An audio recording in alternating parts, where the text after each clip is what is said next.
जब एक समय की बात है, एक राज्य में एक प्रतापी राजा राज करता था।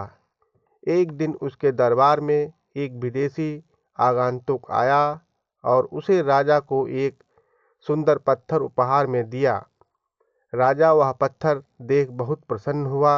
उसने उस पत्थर से भगवान विष्णु की प्रतिमा का निर्माण कर उसे राज्य के मंदिर में स्थापित करने का निर्णय लिया और प्रतिमा निर्माण का कार्य महामंत्री को सौंप दिया। महामंत्री गांव के सर्वश्रेष्ठ मूर्तिकार के पास गया और उसे वह पत्थर देते हुए बोला, महाराज मंदिर में भगवान विष्णु की प्रतिमा स्थापित कराना चाहते हैं। 7 दिवस के भीतर इस पत्थर से भगवान विष्णु की प्रतिमा तैयार कर राजमहल तक पहुंचा देना। इसके लिए तुम्हें 50 स्वर्ण मुद्राएं भी दी जाएंगी। 50 स्वर्ण मुद्राओं की बात सुनकर मूर्तिकार खुश हो गया और वह महामंत्री के जाने के उपरांत प्रतिमा का निर्माण कार्य उसने प्रारंभ करने के उद्देश्य से अपने और हथौड़े से पत्थर को तोड़ने का प्रयास किया, लेकिन पत्थर जस का तस रहा। मूर्तिकार ने कई प्रयास किए, लेकिन पत्थर नहीं टूटा।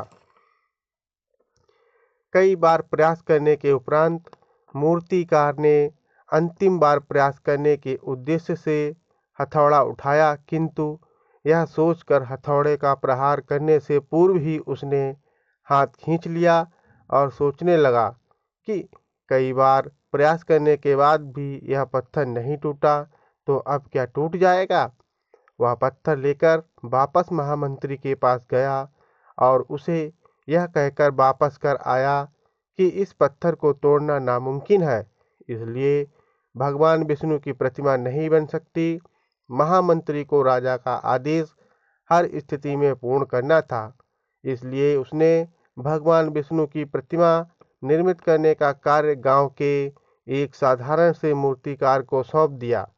मूर्तिकार ने महामंत्री के सामने ही उस पर हथौड़े से प्रहार किया। वह पत्थर एक बार में ही टूट गया और उसने मूर्ति बना दी। महामंत्री सोचने लगा, पहले मूर्तिकार ने अंतिम प्रयास और किया होता तो सफल हो गया होता और 50 मुद्राओं का हकदार बनता। कहानी से शिक्षा हमको मिलती है, जीवन में सफलता प्राप्त करने के लिए बार बार असफल होने पर भी तब तक प्रयास करना नहीं छोड़ देना चाहिए जब तक सफलता न मिल जाए।